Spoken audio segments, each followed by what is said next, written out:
आज आपण बघणार आहोत बेसन चिला। त्यासाठी मी इथे 1 वाटी बेसन घेतलेला आहे। त्यामध्ये बारीक चिरलेला 1 कांदा, त्यानंतर बारीक चिरलेला टोमॅटो, त्यामध्ये बारीक चिरलेली कोथिंबीर, त्यामध्ये लाल मिरची पावडर, मीठ, थोडासा अंबारीचा कांदा लसूण मसाला, हळद, धने पावडर आणि जिरे पावडर असेल तर जिरे पावडरही टाकावे। सगळे मसाले टाकून आवश्यकतेनुसार पाणी टाकून मिक्स करून घ्यावे। एकसारखे छान मिक्स करून घ्यावे। आपल्याला पाहिजे तेवढे पाणी घालून एक जाडसर बॅटर तयार करून घ्यावे।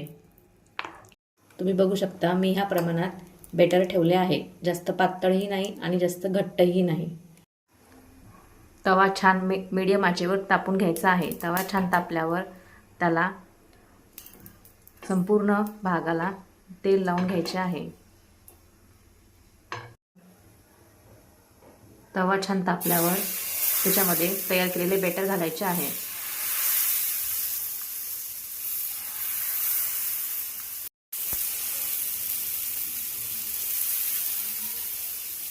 तुम्ही बघू शकता एकदम पातळ अशा लेयरमध्ये मी हे बॅटर घालून घेतलेले आहे।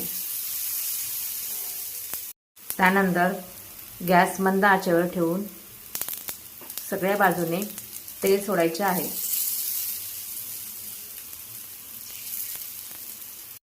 एक 5 मिनिटं गॅस मंद आचेवर ठेवून त्याच्यावर झाकण ठेवायचे आहे। तुम्ही बघू शकता चारी बाजूने तेल सोडल्यावर चिला हा परतून घ्यायचा आहे।